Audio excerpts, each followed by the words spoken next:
Hello everyone. आज हम प्रतिदर्शन यानी सैम्पलिंग के विषय में चर्चा करेंगे। तो सबसे पहले हमें ये जानना जरूरी है कि पॉपुलेशन या जीव संख्या किसे कहते हैं।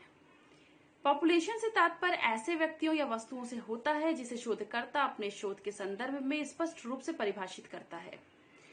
पॉपुलेशन टू टाइप्स की होती है, फाइनाइट और इनफाइनाइट। फाइनाइट यानी परिमित जीव संख्या वैसे जीव संख्या को कहा जाता है जिसके सदस्यों की गिनती की जा सकती है, और अपरिमित या इनफाइनाइट पॉपुलेशन वैसी जीव संख्या या पॉपुलेशन को कहा जाता है जिसके सदस्यों की गिनती नहीं की जा सकती है। अब बात आती है सैंपल यानी प्रतिदर्श। हम सैंपल किसे कहते हैं? तो ये समझिए कि शोधकर्ता अपने शोध के लिए पॉपुलेशन से निश्चित संख्या में कुछ सदस्यों या वस्तुओं का चयन करता है, और ये जो सदस्य या वस्तुएं हैं वो अपनी जीव संख्या की यानी अपनी पॉपुलेशन की रिप्रेजेंटेटिव होती हैं, और इस चयनित संख्या को ही प्रतिदर्श यानी सैंपल कहा जाता है। अब प्रतिदर्श चयन की प्रविधि को प्रतिदर्शन यानी सैंपलिंग कहा जाता है। टाइप्स ऑफ सैंपलिंग, प्रतिदर्शन के प्रकार दो प्रकार होते हैं, प्रोबेबिलिटी सैंपलिंग और दूसरा non probability sampling. Probability sampling को संभाविता प्रतिदर्शन कहते हैं और नॉन प्रोबेबिलिटी सैंपलिंग को असंभाविता प्रतिदर्शन कहते हैं। संभाविता प्रतिदर्शन वैसे प्रतिदर्शन परियोजना को कहा जाता है जिसमें पॉपुलेशन के सदस्यों का सैंपल में सम्मिलित किए जाने की संभावना ज्ञात होती है, और नॉन प्रोबेबिलिटी सैंपलिंग या असंभाविता प्रतिदर्शन वैसी प्रतिदर्शन परियोजना होती है जिसमें पॉपुलेशन के सदस्यों को सैंपल में सम्मिलित किए जाने की संभावना ज्ञात नहीं होती है। प्रोबेबिलिटी सैंपलिंग के अंतर्गत आप देख रहे हैं कि ये तीन मेथड्स हैं। सिंपल रैंडम सैंपलिंग, साधारण यादृच्छिक प्रतिदर्शन, दूसरा स्ट्रेटिफाइड रैंडम सैंपलिंग, स्तरित यादृच्छिक प्रतिदर्शन, और तीसरा है क्षेत्रीय गुच्छ प्रतिदर्शन जिसे एरिया और क्लस्टर सैंपलिंग भी कहा जाता है।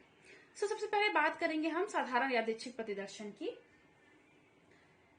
साधारण यादृच्छिक प्रतिदर्शन एक ऐसा ढंग है या एक ऐसी विधि है जिसमें जीव संख्या के प्रत्येक व्यक्ति को चुने जाने की संभावना बराबर बराबर होती है।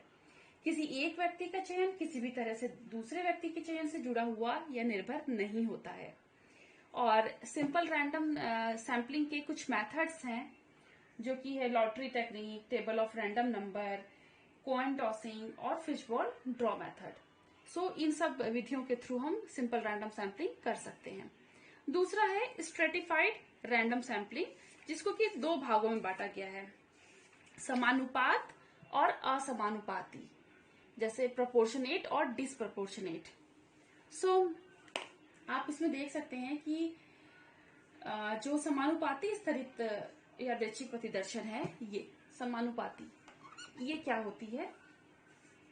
समानुपाती स्तरित यादृच्छिक प्रतिदर्शन वैसी प्रतिदर्शन परियोजना को कहा जाता है जिसमें शोधकर्ता जीव संख्या की कुछ खास विशेषता या स्तर का पता लगाकर प्रतिदर्श में व्यक्तियों का चयन भी उसी विशेषता या स्तर के समानुपात में करता है।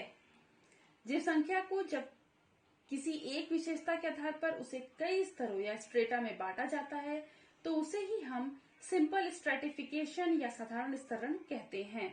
परंतु जब एक से अधिक विशेषताओं के आधार पर उन्हें कई स्तरों में बांटा जाता है तो उसे हम कॉम्प्लेक्स स्ट्रेटिफिकेशन यानी जटिल स्तरण कहते हैं। तो ये बात हो गई हमारी प्रोपोर्शनेट स्ट्रेटिफाइड रैंडम सैंपलिंग की। ठीक है, अब हम बात करेंगे असमानुपाती या डिसप्रोपोर्शनेट स्ट्रेटिफाइड रैंडम सैंपलिंग की।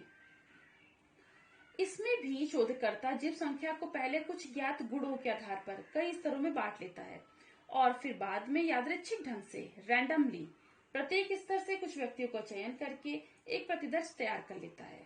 इस तरह के प्रतिदर्श में चुने गए व्यक्तियों की संख्या जीव संख्या के स्तर के समानुपात में नहीं होती है। इस अर्थ में असमानुपाती स्तरित यादृच्छिक प्रतिदर्शन समानुपाती स्तरित यादृच्छिक प्रतिदर्शन से भिन्न होती है। जैसा इसमें क्या है समानुपाती में कि हमने पहले जीव संख्या की कुछ विशेषताओं को ले लिया और जितनी संख्या में जीव संख्या में थे उतनी ही संख्या में लेकर के प्रतिदर्श का निर्माण किया। और असमानुपाती में अंतर केवल यही होता है कि प्रतिदर्श में चुने गए व्यक्तियों की संख्या जीव संख्या के स्तर के समानुपात में बिल्कुल भी नहीं होती है। तो ये हो गया हमारी स्ट्रेटिफाइड रैंडम सैम्पलिंग। अब तीसरा आता है हमारा एरिया और क्लस्टर सैम्पलिंग, क्षेत्र या गुच्छ प्रतिदर्शन। ये क्या होता है? क्षेत्र प्रतिदर्शन में जीव संख्या की कई इकाइयों में से कुछ इकाइयों का यादृच्छिक ढंग से चयन करके फिर उन इकाइयों से कुछ व्यक्तियों का यादृच्छिक ढंग से चयन किया जाता है। जब इकाइयां काफी बड़ी होती हैं तो उन इकाइयों में से कुछ इकाई का, और यदि जरूरत महसूस की गई तो उन चुनी गई इकाइयों में से भी कुछ उप इकाइयों का यादृच्छिक ढंग से चयन करके प्रतिदर्श का निर्माण किया जाता है। तो ये हमारी हो गई एरिया और क्लस्टर सैंपलिंग। जैसे इसको एग्जांपल के थ्रू आप समझ सकते हैं कि यदि कोई रिसर्चर किसी राज्य के लोगों की राजनीतिक मनोवृत्ति का अध्ययन करना चाहता है अगर, तो ऐसी परिस्थिति में उसके लिए संभव नहीं होगा कि वो राज्य के सभी व्यक्तियों की मनोवृत्ति का आकलन करे। तो वो एरिया सैंपलिंग के थ्रू ये निश्चित करेगा कि थोड़ी देर के लिए मान लीजिए कि उस राज्य में 20 डिस्ट्रिक्ट हैं। अब वो 20 जिले में से कुछ जिलों का यादृच्छिक ढंग से चयन कर लेगा। मान लिया जाए वो 5 जिलों को यादृच्छिक ढंग से चुन लेता है। अब वो प्रत्येक ऐसे जिले में साक्षात्कारकर्ता को भेजकर लोगों की राजनीतिक मनोवृत्ति का अध्ययन करेगा। तो ये जो मेथड है वो एरिया और क्लस्टर सैंपलिंग कहलाता है। सो अब हम बात करेंगे नॉन प्रोबेबिलिटी सैंपलिंग यानी असंभाविता प्रतिदर्शन की। इसमें सबसे पहले आता है कोटा प्रतिदर्शन यानी कोटा सैंपलिंग। कोटा प्रतिदर्शन एक तरह का संभावित प्रतिदर्शन है जिसमें जीव संख्या के स्तरों जैसे यौन, प्रजाति, क्षेत्र और इसी तरह के अन्य स्तरों के ज्ञान के आधार पर प्रतिदर्श की संख्याओं को चुना जाता है जो कुछ खास उद्देश्यों के लिए प्रातिनिधिक, विशिष्ट एवं उपयुक्त होती हैं। जैसे कोटा प्रतिदर्शन एक तरह का संभावित यानी नॉन प्रोबेबिलिटी सैंपलिंग है, जैसा कि आप देख भी सकते हैं। इसमें जो पॉपुलेशन होता है ना उसके स्तरों को उनकी विशेषताओं के आधार पर पहचान पहले कर ली जाती है। फिर प्रत्येक स्तर के कुछ लोगों को शोधकर्ता यह समझकर चयन कर लेता है कि वो अवश्य ही पॉपुलेशन से संबंधित प्रातिनिधिक होंगे। मतलब इसमें रैंडम सैंपलिंग मेथड नहीं अपनाया जाता है, यादृच्छिक रूप से नहीं अपनाया जाता है, बल्कि शोधकर्ता अपने मन से ही ये समझ लेता है कि हाँ वो जिनको हम ले रहे हैं, जिन व्यक्तियों को, वो अपने पॉपुलेशन के रिप्रेजेंटेटिव होंगे ही होंगे। तो ये हमारे कोटा सैंपलिंग हो गई। दूसरा आता है प्रासंगिक प्रतिदर्शन जिसे एक्सीडेंटल और इंसिडेंटल सैंपलिंग भी कहते हैं। ये क्या होती है?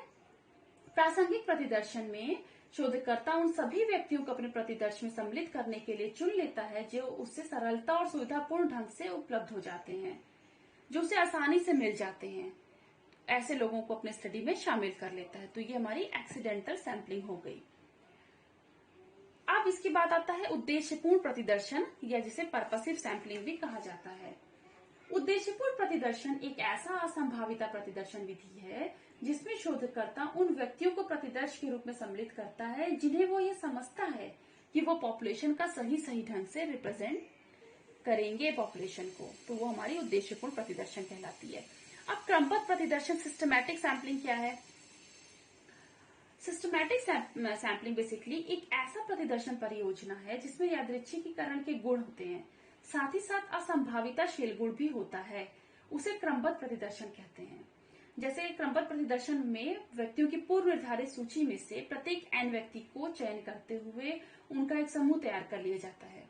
जैसे मान लीजिए पहले हमने एक पूर्व निर्धारित सूची हमारे पास है स्टूडेंट्स की, तो पहले 5 नंबर के बच्चे को ले लिया, फिर हमने 15 नंबर के बच्चे को ले लिया।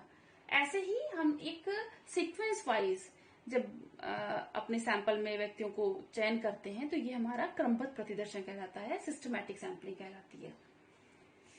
अब इसके बाद आता है हिमकंदुक प्रतिदर्शन या जिसे स्नोबॉल सैंपलिंग कहते हैं। ये तब यूज होती है जब व्यक्तियों के बीच अनौपचारिक सामाजिक संबंधों का अध्ययन करना चाहता है हमारा रिसर्चर। इसके बाद आती है संतृप्ति या घनीभूत सैचुरेशन और डेंस सैंपलिंग। ये जो होती है संतृप्ति प्रतिदर्शन बेसिकली ये तब यूज होती है जब पॉपुलेशन के उन सभी सदस्यों को शोधकर्ता प्रतिदर्शन में सम्मिलित कर लेता है जिसमें उसकी रुचि होती है, जिसमें उसका इंटरेस्ट होता है। तो ऐसे व्यक्तियों को पॉपुलेशन में से लेकर के सैंपल में रख लेता है। और घनीभूत जो प्रतिदर्शन को सच्चे अर्थ में साधारण यादृच्छिक प्रतिदर्शन एवं संतृप्ति प्रतिदर्शन के बीच में रखा जा सकता है। तो ये संतृप्ति और घनीभूत प्रतिदर्शन हो गया। इसके अलावा भी एक होता है जिसे हम दोहरा प्रतिदर्शन कहते हैं। ये क्या होता है? दोहरा प्रतिदर्शन बेसिकली डबल सैंपलिंग कहलाती है कि ये एक ऐसी प्रविधि है जिसमें किसी चुने गए प्रतिदर्शन से दोबारा से शोधकर्ता कुछ लोगों को उनमें से चुनकर उसमें अध्ययन करता है। तो ये हमारा दोहरा प्रतिदर्शन यानी डबल सैंपलिंग कहलाती है। तो इसी प्रकार से नॉन प्रोबेबिलिटी सैंपलिंग के ये कुछ प्रकार हो गए। Thank you so much.